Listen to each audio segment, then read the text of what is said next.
আল্লাহকে যত বেশি ডাকবেন আল্লাহ তত বেশি খুশি হবেন, আর যত কম ডাকবেন তত বেশি অসন্তুষ্ট হবেন।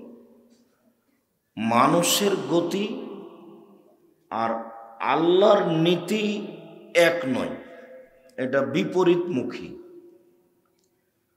গতকালকে একটা লোকের কাছে 5,000 টাকা কর্জ নিয়েছিলেন, আজকে যদি আবার চাইতে যান যে আমাকে আরো 5,000 টাকা দেন, আমি বিপদে পড়েছি, তাহলে হয়তো বা উত্তরে বলবে, টাকা কি তোমার জন্য বানাই? মানে ও প্রতিদিন সহ্য করবে না।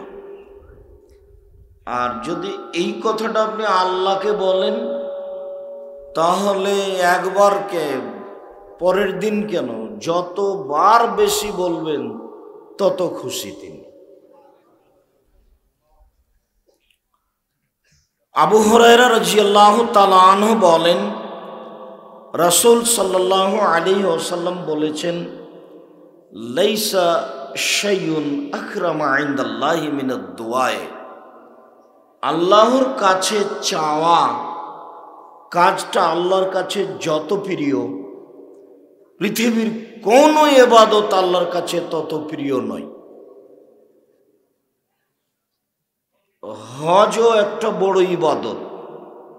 আল্লাহ নবী বলেছেন, কারো যদি হজ কবুল হয়ে যায় তাহলে সে হয়ে গেছে সেই দিনের মতো যেদিন তার মা তাকে জন্ম দিয়েছে, নিষ্পাপ হয়ে গেছে। এটা ভালো ইবাদত। তো এই ইবাদতে অত খুশি নন, ওর কাছে চাইলে তিনি যত খুশি। আমরা জানি, একাধিক দিন শুনেছি, ইবাদতের জগতে সবচেয়ে দামি ইবাদত সিয়াম, রোজা থাকা। তো সিয়াম পালন করলে আল্লাহ অসন্তুষ্ট হন না, অত আল্লাহর কাছে চাইলে আল্লাহ যত খুশি হন। অথচ সিয়ামের, এই ছেলে আমি কথা বলছি, এখন এখানে কথা বলা বন্ধ হয় না কেন? আশ্চর্য কথা। একটু শরম বোধ হয় না? একটু লজ্জা বোধ হয় না? এখানে দাঁড়িয়ে আছেন কি করে? হয় বসেন, না হলে আমার এই পাশে এসে দাঁড়িয়ে থাকেন জায়গা না থাকলে। আমি সালাম দেওয়ার পর আপনি কোন শরমে কথা বলেন? আমি মজাক করতে এসেছি এখানে, না নির্বাচন করতে এসেছি?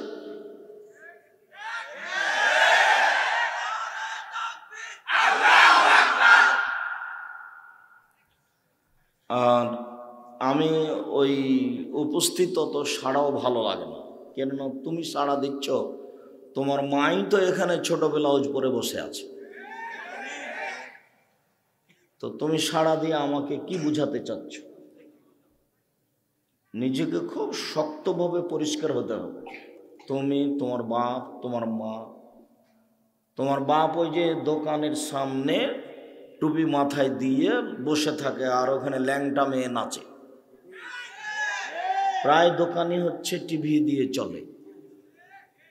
আমরা তো দোকানের সামনে দাঁড়াই না, তাও তো আমরা বেঁচে আছি দুনিয়াতে।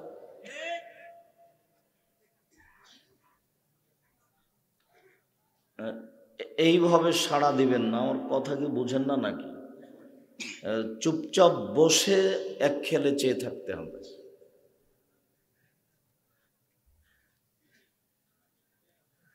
ইবাদতের জগতে সবচেয়ে ভিন্ন ধরনের ব্যতিক্রম ইবাদত হলো সালাত। সালাত এমন একটা ইবাদত যার উপরে নির্ভর করে অন্যান্য ইবাদত। মানে সালাত কবুল হলে হজ কবুল হবে, সালাত কবুল না হলে হজ বাতিল হবে। সালাত কবুল হলে দান খায়রাত কবুল হবে, সালাত কবুল না হলে দান খায়রাত কবুল হবে না। সালাত কবুল হলে জিকির আজকার তাসবিহ তাহলিল কবুল হবে। যদি সালাত কবুল না হয় তাহলে জিকির আজকার কিছুই হবে না। রাসূল সাল্লাল্লাহু আলাইহি ওয়াসাল্লাম বলেন, আউয়াল মাইস আলো বিহিল আবদু ইয়াউমাল কিয়ামা সালাহ, বিচারের মাঠে মানুষকে প্রথমে জিজ্ঞাসা করা হবে সালাত, নামাজ সম্পর্কে। ফাইন সালাহাত সালাহা লাহু সায়রা আমালিহি, যদি তার সালাত কবুল হয়ে যায় তাহলে সব আমল কবুল হয়ে গেছে। ওয়াইন ফাসাদাত ফাসাদা লাহু সায়রা আমালিহি, আর যদি সালাত না থাকে, সালাত যদি কবুল না হয়, তাহলে সব ইবাদত বাতিল। সালাত অতীব গুরুত্বপূর্ণ ইবাদত। এরপরেও এই কাজে আল্লাহ যত সন্তুষ্ট হন, আল্লাহর কাছে চাইলে, প্রার্থনা করলে আল্লাহ তার চেয়ে বেশি সন্তুষ্ট হন। চাওয়া কাজটা তার কাছে অতীব প্রিয়, যেমন প্রশংসা কাজটা তার কাছে অতীব প্রিয়। প্রশংসা করলে খুব খুশি। বলো আলহামদুলিল্লাহ, তো আমি আকাশ জমিনের ফাঁকাটা নেকি দিয়ে পূর্ণ করে দেব। দু এক নেকি দেব না, অনেক দেব। আলহামদুলিল্লাহ বলো না কেন? আফজালু যিকরে লা ইলাহা ইল্লাল্লাহ, সবচেয়ে উত্তম জিকির হলো লা ইলাহা ইল্লাল্লাহ। ও আফজালু দুআয়ে আলহামদুলিল্লাহ, আর সবচেয়ে উত্তম দোয়া হলো আলহামদুলিল্লাহ। খুব খুশি। বিচারের মাঠে নেকির পাল্লাই সবচেয়ে ভারী নেকি সুবহানাল্লাহি ওয়া বিহামদিহি সুবহানাল্লাহিল আযীম, এতে তিনি খুব খুশি। বলবেন খুব খুশি। সূরা ফাতিহা পড়বেন, তা আগে প্রশংসা করেন, তাহলে খুব খুশি। আলহামদুলিল্লাহি রাব্বিল আলামিন, সমস্ত প্রশংসা বিশ্বজগতের প্রতিপালকের জন্য। প্রশংসা। আর রহমান রাহিম, তিনি হচ্ছেন পরম দাতা, দয়ালু, এটাও প্রশংসা। মালিক ইয়াউমিদ্দিন, তিনি হচ্ছেন বিচার দিনের মালিক, ফলাফল দিনের মালিক। ইয়াকা না'বুদু, একমাত্র তোমারই ইবাদত করি। ওয়া ইয়াকা নাস্তাইন, একমাত্র তোমার কাছে সাহায্য চাই। এসব বাক্যে তিনি খুব খুশি, প্রশংসা হলে খুব খুশি। আমাদের নবী মুহাম্মদ সাল্লাল্লাহু আলাইহি সাল্লাম বলেন, খায়রুদ দুআয়ে দুআ ইয়াউমে আরাফা, সবচেয়ে উত্তম প্রার্থনা দোয়া হলো আরাফার দিনের দোয়া। খায়রু মা কুলতু আনা নাবিয়্যুনা মিন ক্বাবলি, আর সবচেয়ে উত্তম দোয়া আরাফার মাঝে যেটা আমি বলেছি, সবচেয়ে উত্তম দোয়া যেটা আমার পূর্বে সকল নবী বলেছেন, সেটা হলো উত্তম প্রার্থনা, উত্তম দোয়া। সেটা কি?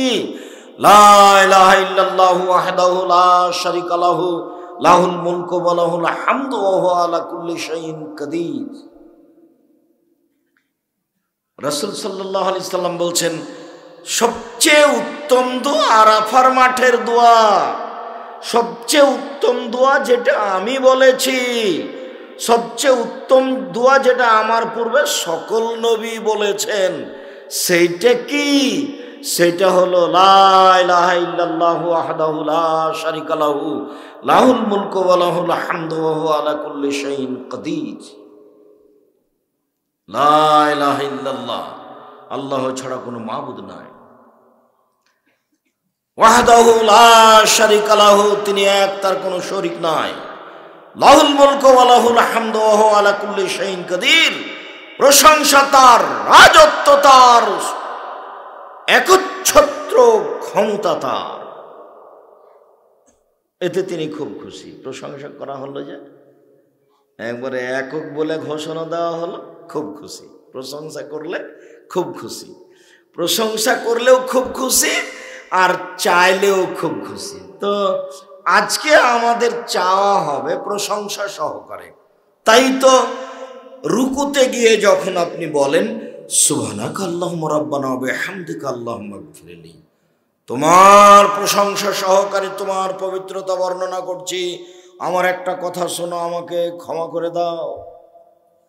এই দোয়া বেশি ভালো রুকুতে সিজদায় সুবহানাকা আল্লাহুম্মা রাব্বানা ওয়া বিহামদিকা আল্লাহুম্মা ইগফিরলি, এটা মুখস্থ নাই নাকি? তো সবাই যে সাড়া হলো না, দোকানে বসে গেলে ঢং করে না, এই ছেলে ফেজলেমি করো তুমি, দোকানের দিন রাত আড্ডা পিটো কেন দিন রাত?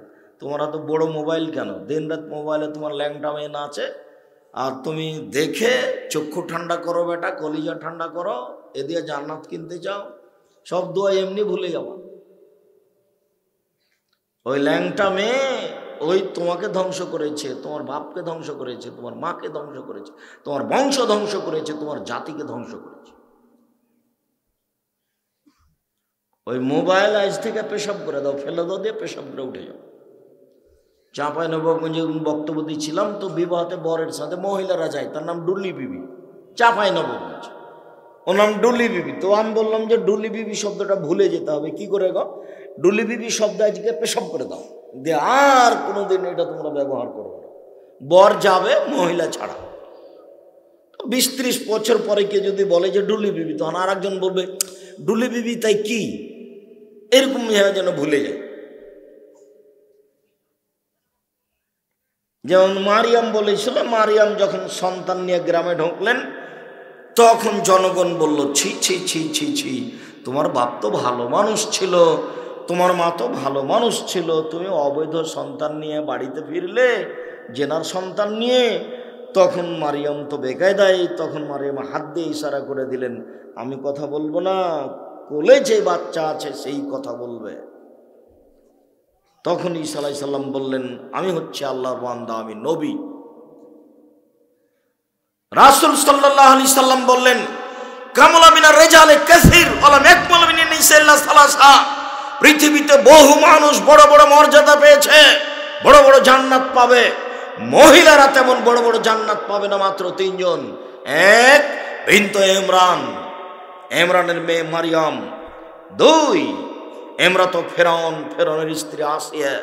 3, ফজল আয়েশা আলা সাইরিন নিসায়ে কাফদুল সারিদে আলা সাইর তমে। আয়েশার সম্মান পৃথিবীতে সকল মহিলার উপরে, সারিদ খাদ্য যেমন সকল খাদ্যের উপরে, সারিদ খাদ্য যেমন পৃথিবীতে সবচেয়ে দামি, আয়েশা রাদিয়াল্লাহু তাআলা আনহা পৃথিবীতে সবচেয়ে দামি। তো 3 জনের মধ্যে একজন মারিয়াম চলে আসলেন, যে মারিয়ামকে গ্রামবাসী বলছে, ছি ছি ছি ছি ছি, তুমি এত খারাপ, তুমি অবৈধ সন্তান নিয়ে গ্রামে ঢুকলে, তোমার মা তো কত ভালো মানুষ ছিল, তোমার মা বাপ তো কত ভালো মানুষ ছিল। তখন মারিয়াম বলছে, কুনতু নাসিয়া মানসিয়া, আমি জাতির সামনে সন্তান কি করে দেখাবো, আমি এমন হয়ে যেতে চাই পৃথিবীর কেউ যেন আমাকে না জানে যে আমি মারিয়াম, এইভাবে ভুলে যেতে চাই। মারিয়াম তার গতিতে কথা বললেন, কিন্তু আল্লাহ মারিয়ামের মর্যাদা কত বেশি করেছেন তা মানুষ জানে না। মারিয়ামের খালু জাকারিয়া তার ঘরে যখন ঢুকলেন, দেখলেন অসময়ে ফল দেখা যাচ্ছে, শীতের দিনে রাজশাহীর ফজলি আম। কি ব্যাপার মারিয়াম, তোমার ঘরে শীতের দিনে অসময়ের ফজলি আম কেন? ওখানে কিন্তু ফজলি আম ছিল না, আপনি ফের উল্টা বুঝিয়েন না। অসময়ের ফল থাকতেও পারে। তখন উনি বলছেন, হাযা মিন ইনদিল্লাহ, এটা আল্লাহর পক্ষ থেকে। তার মানে মারিয়ামকে আল্লাহ সরাসরি নিজের থেকে খেতে দেন। তাহলে মারিয়াম কত দামি মানুষ। আল্লাহ মারিয়ামকে বলছেন, চিন্তা করছো কেন, হুজিয়া লাইকে তুসাবাদা লাইকে রতাবান জানিয়ে, খেজুর গাছে একটু এভাবে আঘাত করতে থাকো, টপ টপ টপ টপ করে তাজা খেজুর তোমার সামনে পড়বে। কত যে তার মর্যাদা আল্লাহ বেশি করে দিয়েছেন। যদিও খাদিজার সম্মান 3 জনের চেয়ে বেশি মনে হয়, এই হাদিসে আসেনি। খাদিজা রাদিয়াল্লাহু তাআলা আনহার সম্মান এই 3 জনের চেয়ে বেশি মনে হয়, যদি অত্র হাদিসে আসেনি। কেন? আল্লাহ নবী বলছেন যে, আয়েশা শোনো শোনো, আয়েশা তোমাকে জিবরাইল সালাম দিল। তখন আয়েশা বলছেন, আলাইকা আলাইহিস সালাম, আপনার উপরেও সালাম, জিবরাইলের উপরেও সালাম। আপনি তো জিবরাইলকে দেখতে পান, আমি তো দেখতে পাই না। তখন এক বিছানে 3 জন, আল্লাহর নবী, জিবরাইল আয়েশা রাদিয়াল্লাহু তাআলা, এক বিছানে এক লেপের নিচে তিনজন। কে কে? জিবরাইল আলাইহিস সালাম, মুহাম্মদ সাল্লাল্লাহু আলাইহি সাল্লাম, আয়েশা রাদিয়াল্লাহু তাআলা। এক খাটে এক বিছানে তিনজন, কিন্তু আয়েশা রাদিয়াল্লাহু তাআলা দেখতে পান না। তাহলে আয়েশা রাদিয়াল্লাহু তাআলা অনেক দামি মানুষ, জিবরাইল এসে সালাম দেন। এবার দেখেন, আবু হুরায়রা রাদিয়াল্লাহু তাআলা আনহু বলেন, জিবরাইল আলাইহিস সালাম আল্লাহর নবীর কাছে এসে বলছেন, আল্লাহর নবী, ওই যে ওই যে ওই যে ওই যে দেখেন খাদিজা আপনার কাছে আসছে, ওই যে তার হাতে একটা বাটি আছে তরকারির, আপনার জন্য তরকারি নিয়ে আসছে। শোনেন, যখন খাদিজা আপনার কাছে আসবে তখন আপনি বলবেন, খাদিজা, আল্লাহ তোমাকে সালাম দিয়েছেন।